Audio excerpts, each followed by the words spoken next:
Come join Melissa and her guests on the Chats from the Blog Cabin podcast.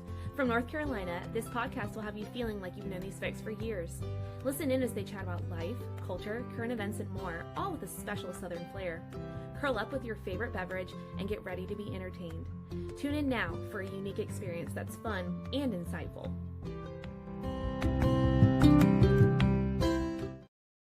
Hey y'all, welcome back to another episode of Chats from the Blog Cabin. You know, the show where I virtually invite people into the blog cabin to chat about life. And today we have a return guest, Lynette. You may remember her as the Brain Broad. She is back. She's going to talk about her new book, which is called In Search of Teresa, A Journey into the Mind of a Woman with Many Personalities, which I'm intrigued by 100%. But before we get into your book, Lynette, tell us a little about yourself. Well, first, let me say thank you so much for having me on. You know, I used to always say that at the end because I'm so grateful to be shared with your audience.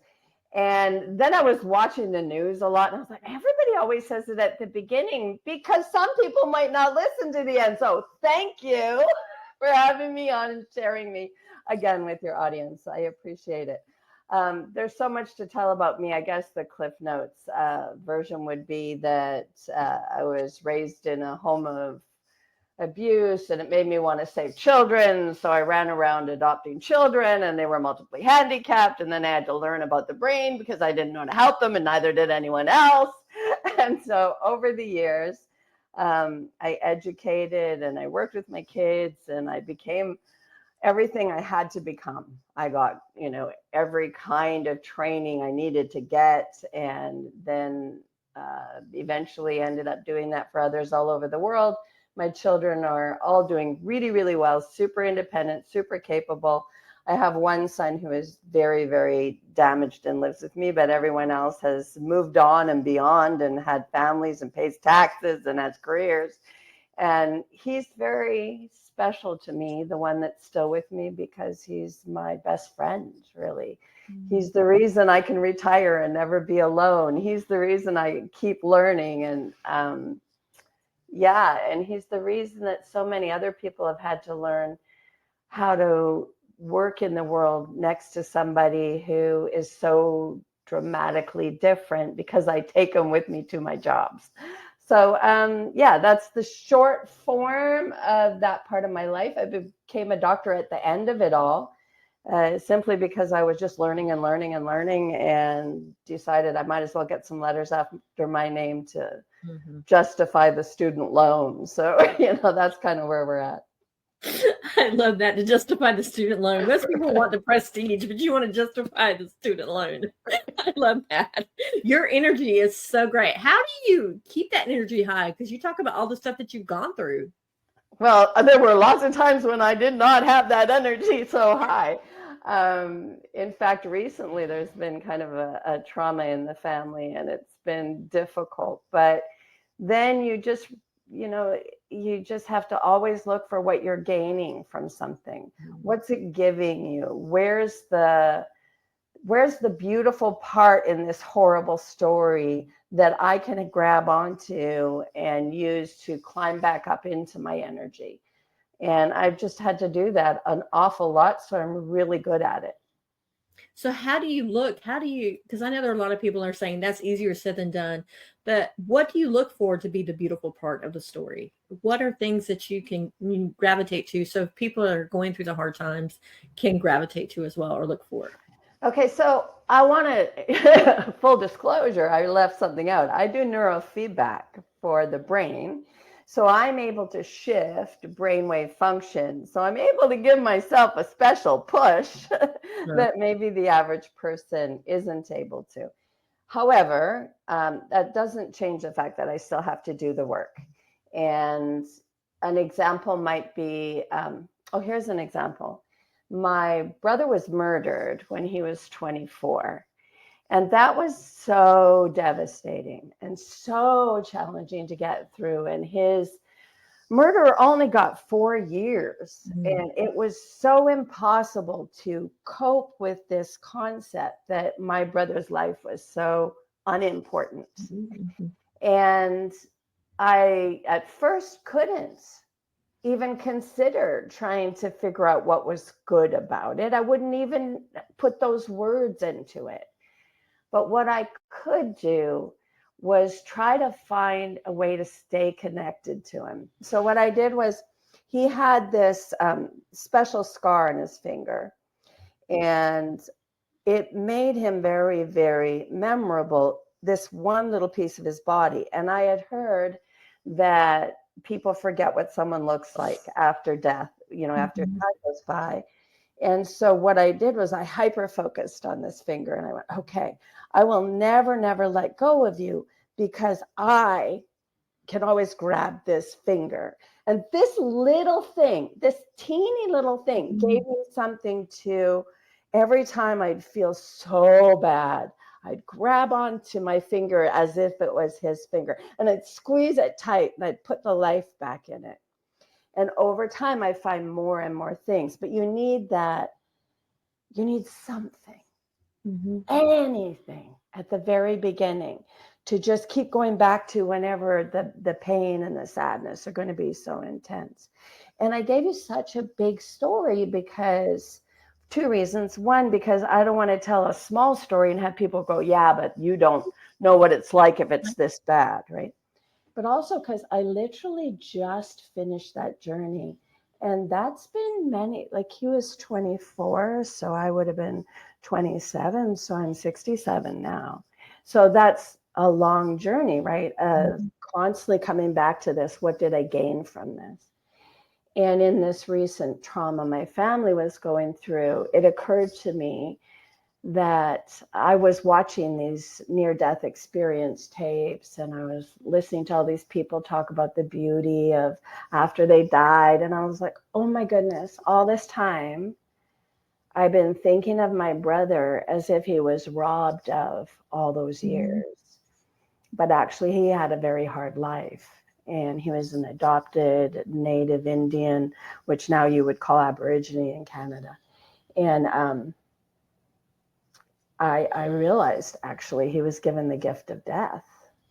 He was given a gift, the ability to not have to go through all those things he was going through. And they were horrible. And yeah, so you are always journeying, but you're always looking for the thing that gives you fresh air and energy and a way to look at the life, at the world as beautiful. Yes, and I think that is totally beautiful, which brings me to your book. This is a different kind of book than what you've written before. It's a woman came to you and said she wanted her story written. Right, right. In fact, she gave me a place to live while I wrote it. It was her doctor, actually, that asked me to write the story and connect with her, and then she asked me to, and it evolved. And I'll show it to you, just so you can see it. This is her artwork, and then we put her artwork again on the back, just as a means of honoring her. She was believed to have 28 personalities, and I really had retired, but I keep coming out of retirement every time something's super interesting. So 28 personalities is pretty interesting. So I thought, let's work with her. And initially it was just to write the book, but as it evolved, I also did therapy with her. And it was quite a journey because right from the beginning, I kept thinking, this doesn't seem like personalities to me. This doesn't seem like an accurate diagnosis. It was like a learned diagnosis. It was to understand, it's called DID now. People are more familiar with it as multiple personality disorder, but it's dissociative identity disorder now. Just a change of name, same problem same problem, different color. It is usually up to around 8 years old, you can develop this. If it happens later, there's a lot of suspicion that, maybe it's being induced by other factors. In the case of Teresa, I believe that she was taught by therapy to have DID. So as the story unfolded, it became more and more important to me to get the story out there. Memory is not what you think it is. It's not, it's not a tape that we play in our head. It's something we rewrite every time we look at it. We create it from the now in our present moment. We ask our mind to summon it up. And if we're in a bad mood, we see it different than when we're in a good mood. The facts that come forward to us, the story we tell ourselves, changes every time we remember something. Mm-hmm. Unless we're asked to repeat it in a very sort of like memorizing way. And she did a lot of therapy. And she did a lot of explaining about the misery of her life. And I found it to be quite fictional. So I wrote the first half of the book is written in fiction format, mainly because you can never, when you're writing someone else's story, it doesn't matter. You can never know the real truth, right? You're just knowing what they're sharing with you and what their family is sharing with you and a few pieces of paper you got from their medical documents and stuff. But you don't really know. You only really know your own story. And since we make up our memories, we don't even know that. So it's pretty suspect, right?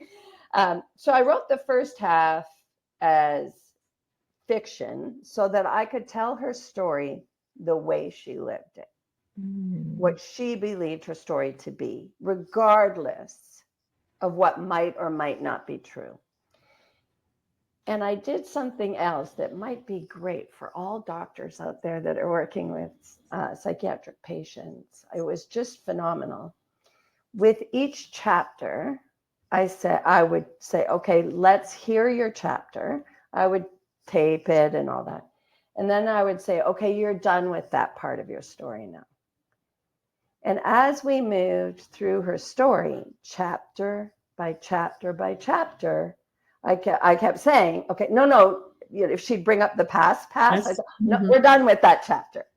That chapter's over. You don't need it anymore. You've held on to it because you wanted to share it with the world. You wanted the world to know what your problem was, but you're done with that chapter. Let's go to the next chapter. It was amazing. It was like erasing all the story that had been sold to her through therapy through the years and watch somebody go from being fragmented in as many personalities. I'm giving away the book, right? Fragmented as personalities and become one person. Wow. But then I thought, I think maybe she has dementia. So then there was a new journey to follow. And at that point, we're halfway through the book and I start writing in first person, my journey of working with her, my backstory, what's going on. It's a very unique approach to writing and I think a very important one. Yeah, for sure. Because I mean, first of all, I think a lot of people can learn how to, once you put something down that's in the past, don't pick it back up. Because I know I'm guilty of picking stuff back up, even though I've said it, said I'm not going to worry, it's gone, it's over. But then I pick it back up later on. We have all that tendency to do that. So how great is that to be able to just say, okay, it's done. Let's move on to something else. Right. And you need someone there to remind you because you're right. Your brain just triggers. Maybe you smell a smell that reminds you or whatever. And the next thing you know, your brain's going, oh yeah, that smell reminds me of that time. And you pick that story back up and now it's in your present because you're thinking of it in your present. And it's good to have someone in your life that can say, no, you're done with that. That was just a smell. That was just a memory trigger. You're done with that memory though. That part of your life's over. Let's have this end part of our life. Because she was an elderly woman. Let's have this last chapter be beautiful, right? Let it go. It's so long ago. It doesn't matter. Yes, and I 100% love that. Now we need to take a brief commercial break, but when we come back, you have your book with you. Are you willing to read an excerpt from the book? Sure. And I will say, I forgot to tell you this before we went on, I will disappear from the screen when you read, so I want to focus on you, but I'm still here. Okay. All right. All right, so here's the commercial.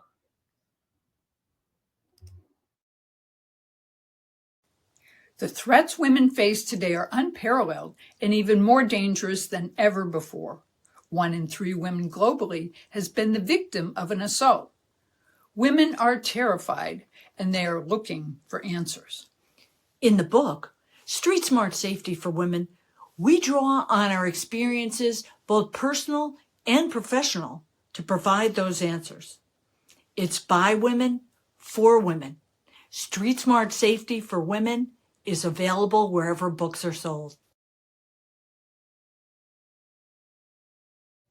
And we are back with Lynette, the brain broad. I still remember when you came on. I meant to tell you guys before, she's been a return, and I will link the other episode that she was on to this episode as well. But now it's all you. Okay. So, dear audience, what you must know before I remove my glasses so that I can read is that I was playing gregariously with my grandson and have a black eye. Hence, I'm wearing glasses, but I actually can't read with them on. I shall turn my head this way so that it doesn't distract you the whole time. And I didn't know what chapter to pick or where to go, so I thought, I borrowed, my son is reading my book. I borrowed his book, and I saw where he's got a place mark here. So I'm going to trust that the universe has chosen correctly, and I'm just going to start reading right here where he's left off. For Teresa, going on dates was fantastic. It represented freedom and a possible way out of her present situation. It made her feel like she was living in the better part of Cinderella's story, not the worst part. She was more wanted, special, pretty. Even though the kids at school called her Julie Andrews because she was so prim and proper, had a beautiful voice, and because she wanted to date rather than do it behind her parents' back like all the other girls, she would be Cinderella in search of her prince. This felt more like, well, as they say, if the shoe fits. You want me to keep reading? I will. I'll do another chapter. Searching got her out of the house. On her first date, she was a mixture of both characters, a strong, independent Julie Andrews and a seeking to be saved Cinderella, both of whom would wish to be treated with respect. He took her to a drive-in and potted her in the front seat and we're going to get a little bit risque here. Not just a little bit. They're more risques later. He took her to a drive-in and potted her in the front seat, surrounded her, and threatened her. So she returned the threat and said, "I will call my mother." And he backed off.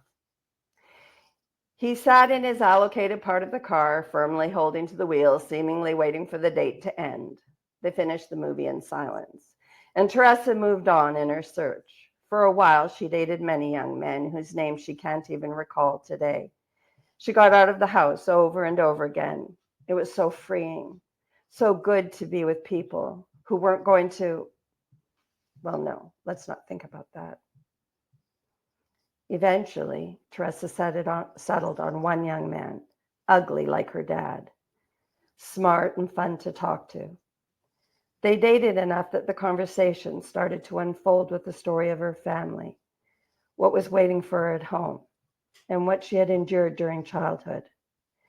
One particular night, she told a little too much, and the boy she was dating looked at her aghast. "They're not normal," he said. "Stop putting yourself down. None of this is your fault." One would think that being freed of blame would give you wings to fly away and smile and laugh and turn somersaults in the wind. Instead, it dropped Teresa down into a deep pit of despair. If it isn't my fault, if I'm not to blame, then how can I honor my father and mother? If I'm not to blame, I can't just fix me. If I'm not to blame, I have no power, and everybody is a bad guy. I think that's a good stopping point. I didn't even know what I was going to read. Wow. Now, first of all, let's talk about what is dissociative identity disorder, because a lot of people are, they have their own theories about that. What exactly is that? Well, as I mentioned before, it's what people used to refer to as multiple personalities. Got a new name. It's like a new advertisement packaging, right? But what is it? It's there are many dissociative disorders. So, like all disorders, is sort of a continuum. I often say, with mental health, they sort of fashion it after you have a cold, or you have a extreme cold, or you have pneumonia. Like, there's always a continuum in things, right? Well, it's the same with mental health. So you can have just disassociation as an issue.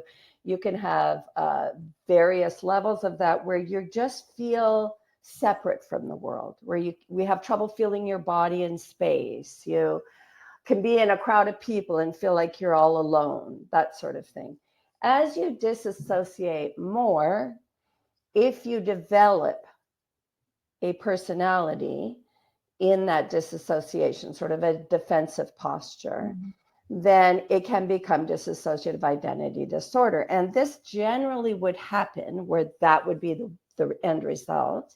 If you're very young and it's an extreme trauma, like the rape of a 3-year-old, or something pretty extreme that they have to live through more than once usually, but not always, something that they have to defend against in such a way that they would protect themselves by disassociating, removing themselves from their body.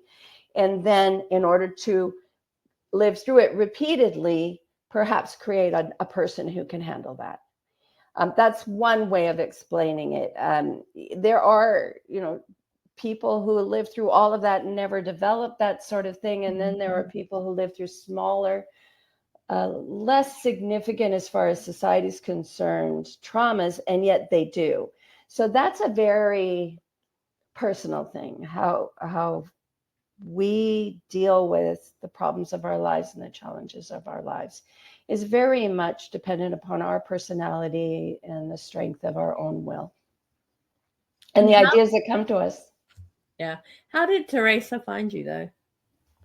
As I was mentioning, it was her doctor. So backstory on her doctor is that when I first started doing neurofeedback, I treated a woman who had Parkinson's, and I got her from wheelchair to walking and back to work. And so she was like very grateful, and I was still going after all my education and stuff. So she let me work under her license, and we became very close, and I would treat her brain and she would loan me her license, and it was a really good situation. And she was one of the doctors that was Teresa's counselor. It's very challenging for me, and I talk about it in the book, the ethical dilemma I found myself in, wondering what to honestly share about what I thought when I loved all the people involved. And this, I think, is a really important piece also in the book, because, and this is in the second half where I'm, talking in first person, but we so often are in a home situation or a work situation or a friend group where we really should say something. We really should step up, but it's just so hard because we're going to cause problems in all these directions, and it's probably going to splash back on us, and it did, right? But at the end of the day, you live with you, and you make the difference in the world from your own heart and your own beliefs. And you really can't make decisions any other way, I don't think, and feel good moving forward in life.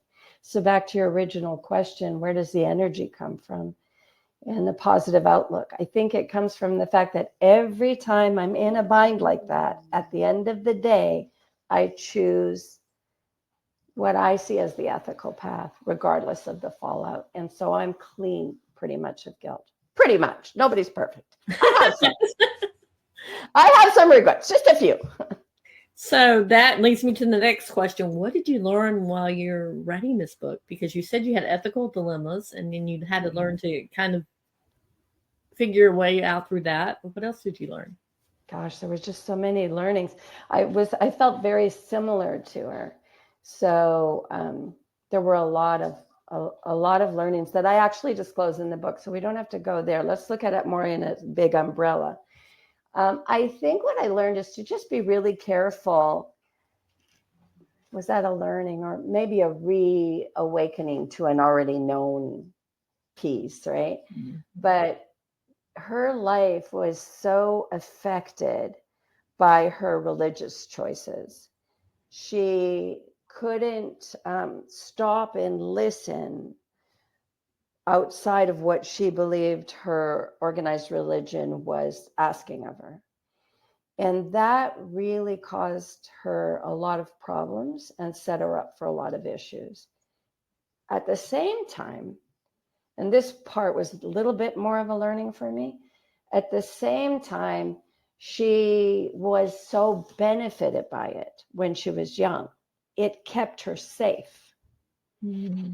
And it's that thing where we need to let stuff evolve. What kept you safe at 8 and 9 is a child's version of what you're thinking you're being taught. Mm-hmm. And if you carry that forward too long into your adult life, you're stuck as a child, which is kind of why she looked a little like that. Because she was afraid to open it up at all in case the danger would come in, right?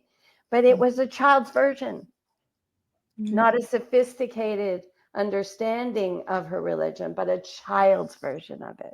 And that needed to be dealt with. Wow. Now, you did say in the beginning that you were, you later found out maybe you wasn't the personalities, but it was like a little bit of dementia. Mm-hmm. How did you see that?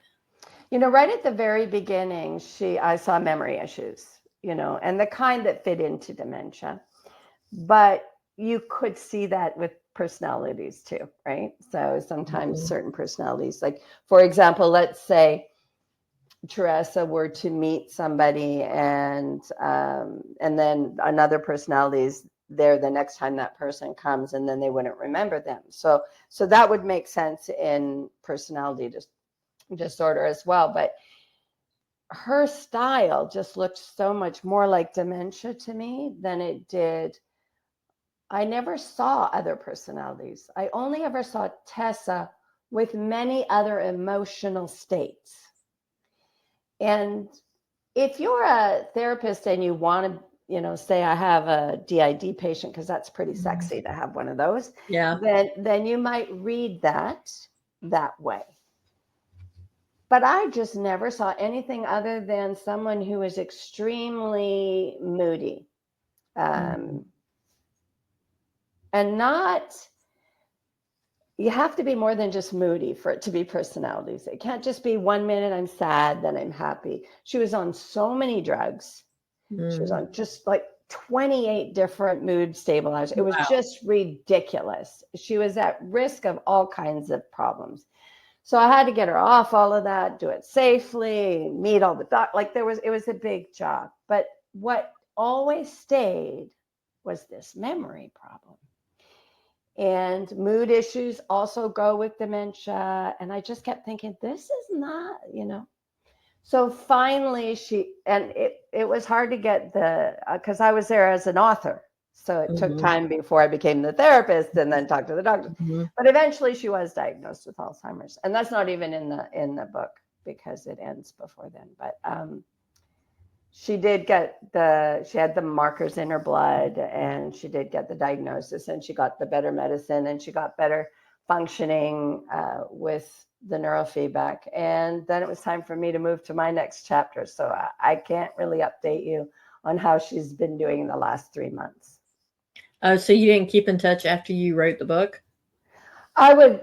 Now, here's a problem when you write a true story. We're back at the ethical dilemma, right? So I would love to keep in touch. But her family was, even though they did all the interviews and everything, they were really worried about everyone knowing all these things about their mom. They were quite surprised at how revealing she was. Oh. And so they wanted me to leave a sort of a cocoon around her and not talk about the book in their little town and all of that. So I've respected that. They did give me all the permissions and did all the interviews initially, but it's different. I've had that too. People write stuff about me and I read it and go, that's not what I feel like, right? Yeah. So I understand it. It happens every time I write a true story. It happens every time. People recognize themselves, so you know you did it right, or they wouldn't recognize themselves because the names are all changed, right? But they also, everyone wants to read that they were perfect, and unfortunately, that's not a story or a truth, right? That is so true. I mean, I can't even imagine someone reaching out to write a story that's so complicated like that, and you have that ethical dilemma because you're a human being, you feel for a person, but then you're like, no, I've got to detach myself from this, and you're like, I'm sure you formed a great bond with her for her to be able to tell you her great bond. secrets. Yeah, I miss her a lot. Yeah, and then say at the end of the day, we can't have a relationship after I write because you need still to be in that protective cocoon, which I understand, but still, that had to be hard on you. So how did you deal with it? Same as what, we do keep getting back to the same advice, don't we?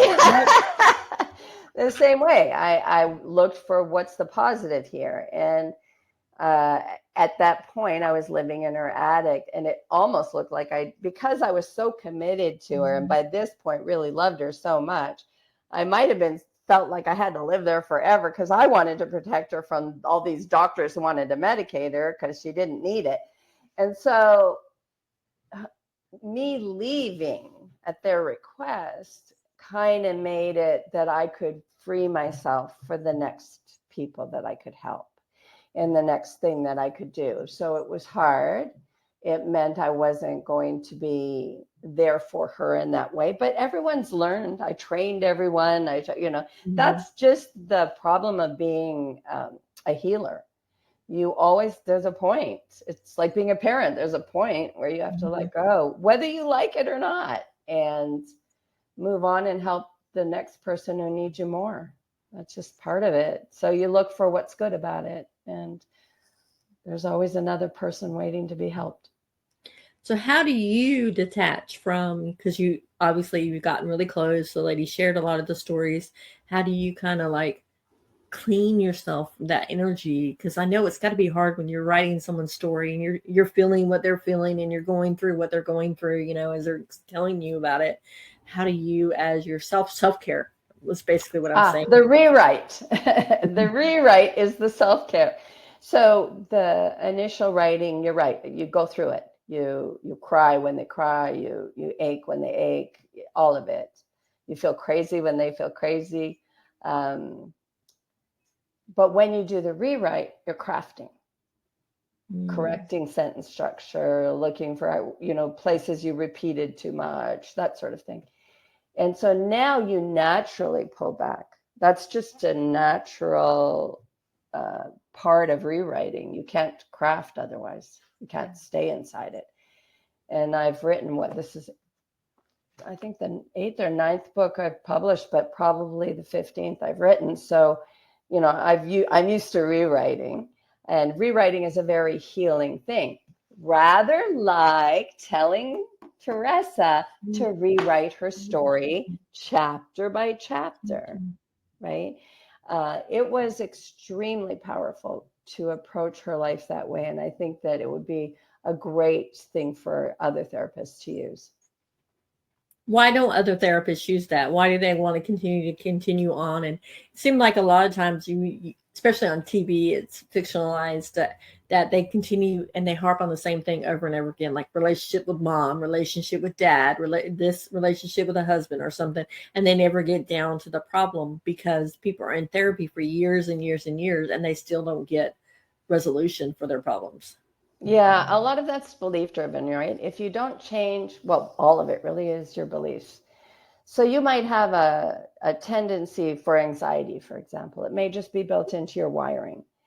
And then you believe somebody at some point helps you to get the belief that you'll always be anxious. If you believe you'll always be anxious, every time you start to feel better, you'll panic about feeling better, and you'll drop yourself back into anxiety.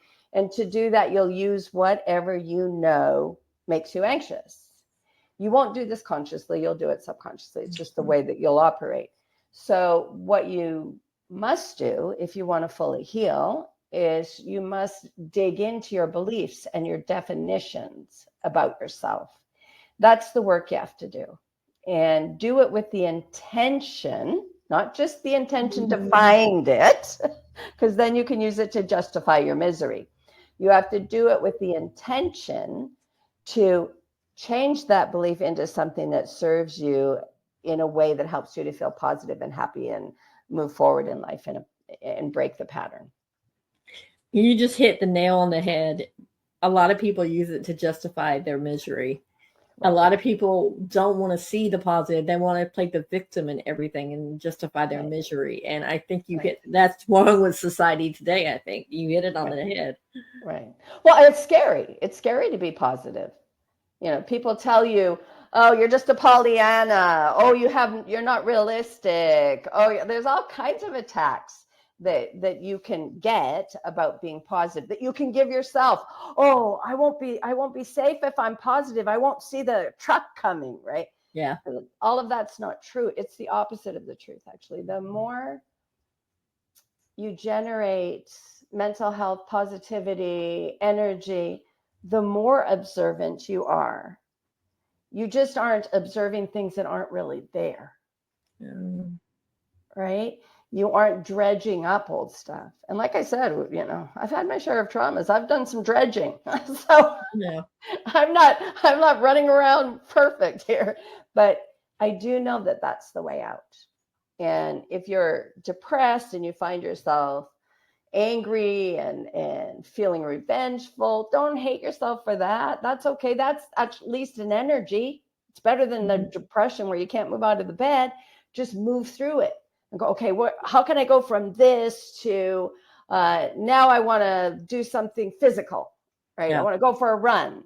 And then how can I add music that'll help me get rid of this anger and then move to happier music? And if everything you do is with the intention of improving and feeling better because you know that'll make you happier, safer, healthier, more abundant, then you'll be okay.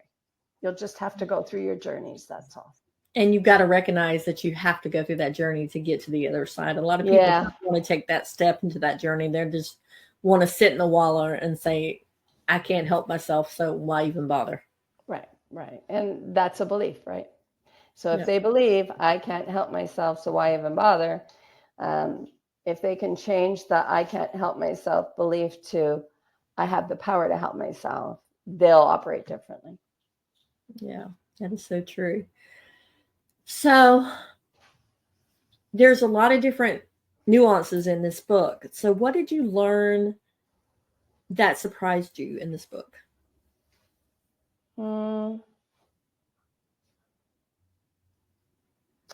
That's an interesting question. Did anything surprise me? No. You know, when I met her, I'm sure you've heard this. You've heard that, I guess the ethical dilemma surprised me. But I want to share this anyway. You've probably heard people say that they were writing, it was like a download. Well, when I met her, she started talking, and I felt this thing that happens to me when I have a knowing. And I felt all tingly. I knew the beginning of the book. I knew the end of the book of her section, the first half. I knew it right then and there. So that I had to say yes because I knew how to write it. Right.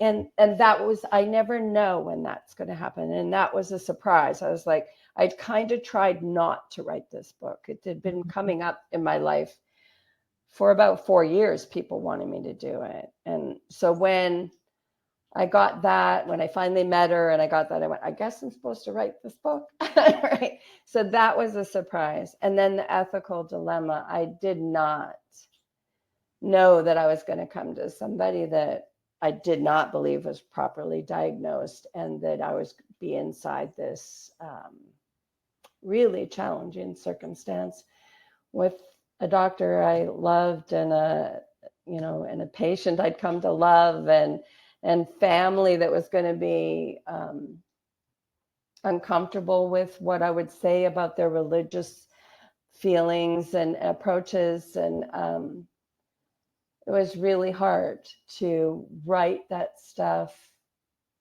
anyway, but I did. Have you heard what if the families read the book?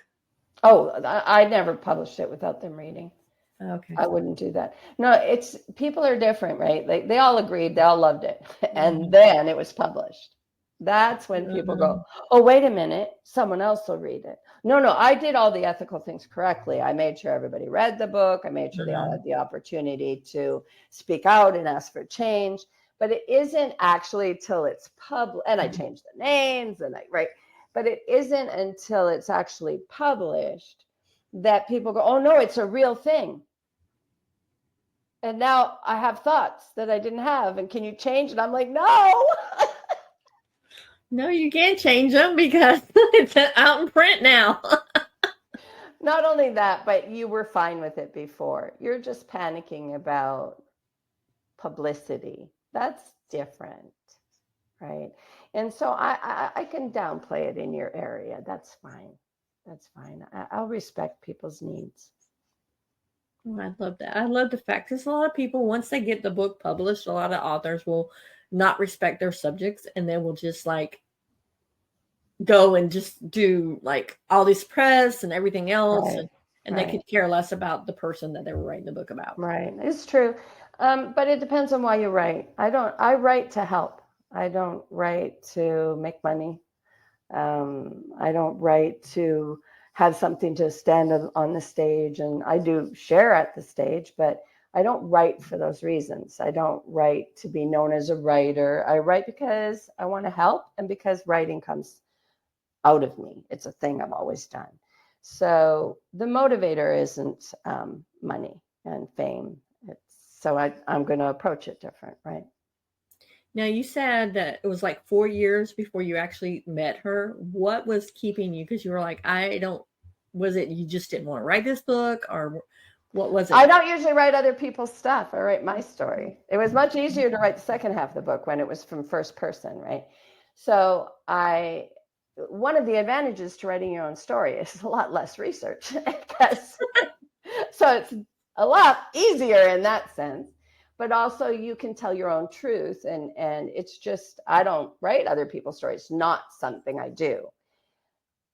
Also, I was trying to slowly retire. So my patients get better. And I was, as they got better, not taking on new clients, right? And they're saying, well, it doesn't have to be your patient. You can just write the story because you're a good writer, blah, blah, blah. And I'm like, oh, I know what'll happen. And that's what happened. But yeah, it was in part not where I was at the time, but also I just don't write other people's stories. It's just not what I've done. And so now I've done it, and I don't want to do it again, but it was a great journey. That was going to be my next question. Would you do it again? Why wouldn't you do it again? Because I have so much already to share. I have another 6 books just lined up waiting to be written. So I was writing a sleep book at the time, and I had to stop that book in order to do this book. And it turned into such a long project, much longer than writing from my head and my own research and my own client experiences, right? Because first I have to get the information from her head into my head. Then I have to, right? It's a much longer process. And I could have written 2 books in the length of time it took to write this one. So there's that, right? I like to get stuff out there. Now, your own children, have they read this book?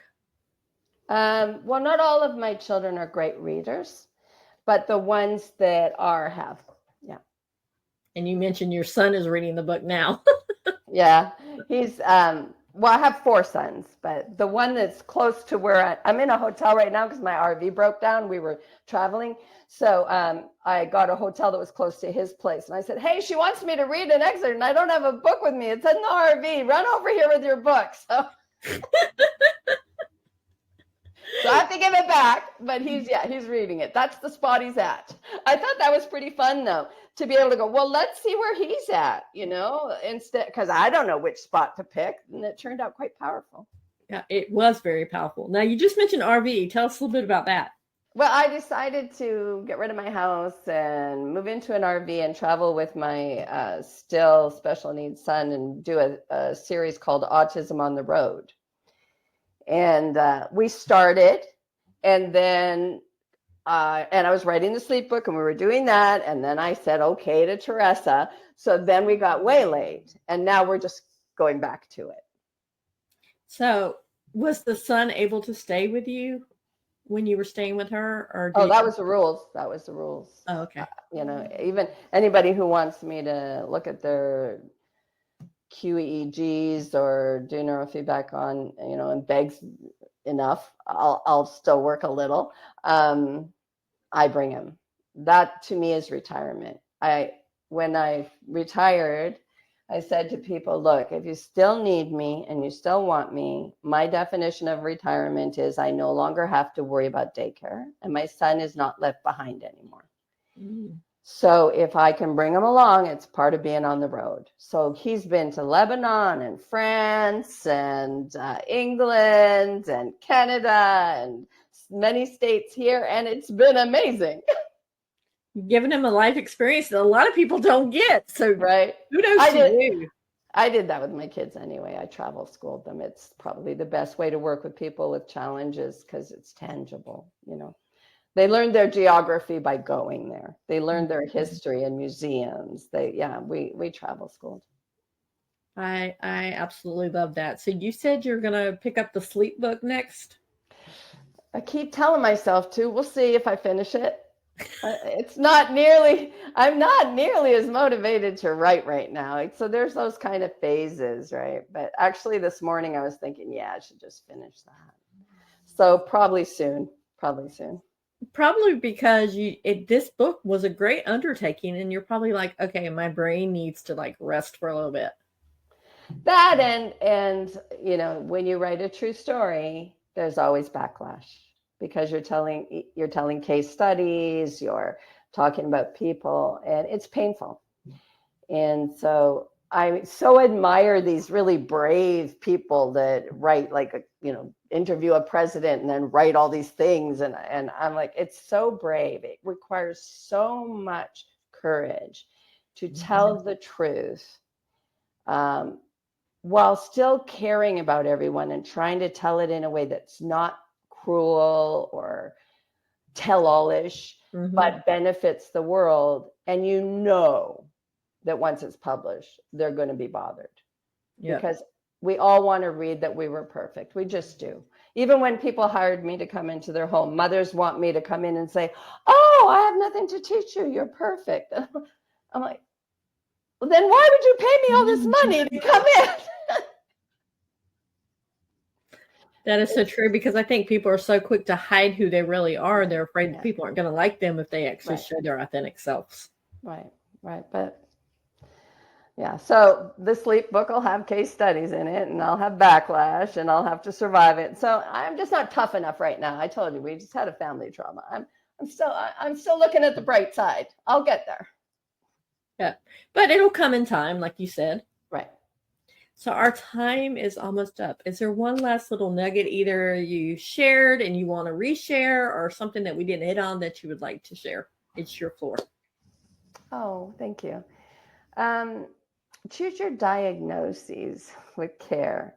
So here's a vision I often use for people. I say, I think it's really important to use mainstream medicine and get those diagnoses. And if you really, if a lab test says you need this particular medicine, I think you need to follow all that and take advantage of that. But especially in the world of mental health, see that journey like you're diving into the water and you're in one of those races, where you're trying to stay in the lane and you're aiming for that diagnosis so that you know what you have. And then when you get there, be like that amazing swimmer that does a quick U-turn, kicks off against that diagnosis and heads for the other wall, which we would call mental health. I'm trying to give you a visual so that you can go, you know what? I need a diagnosis. I need to know what I'm pushing against. I may not get all the way to the other wall, but if I see the end of the journey as the diagnosis, I've literally just stuck myself somewhere. Mm-hmm. So I don't care if it's autism, Parkinson's, I don't care what it is. See it as now I have the ammunition to know how I want to do the rest of the journey.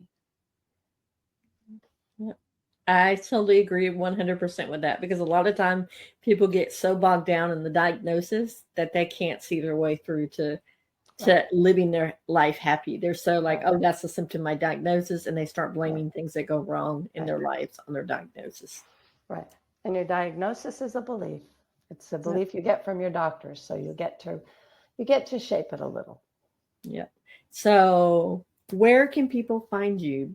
LynetteLouise.com, brainbody.net. I have the YouTube channel. I LinkedIn. I think I got hacked on Instagram. I never did Twitter. Oh, I do Twitter. I never did TikToks, but I'm on the other ones. You can find me. And then your book, In Search of Teresa, is out everywhere. I linked the Amazon because a lot of people, that's the majority of people, will go to Amazon and get it. Pretty much, right. Yeah. But is it only in Amazon or is it other places? It should be other places. I didn't publish it. I haven't really checked in with her because we've been going through a lot and I've been traveling and stuff. But she usually gets it all kinds of places. So you should be able to get it everywhere. All right. Lynette, thank you for coming on. Thank you for sharing your energy with the world. Even though you said you've gone through a lot of trauma, thank you for showing people that it's still okay to be happy, even if you've gone through trauma. You even get to be a deeper happy when you've gone through a lot of trauma and you know how to deal with it. Yeah, for sure. So, guys, I will put in the show notes everywhere you can find Lynette Louise. I love that name. And the Brain Broad, as she calls herself too. And I hope that you'll pick up this book and learn something from this interview as well. You have to look for the good in life. You have to look for the positive. If you're stuck with the negative, you're going to look at everything negatively. Correct? Correct. So until next time, guys. Bye.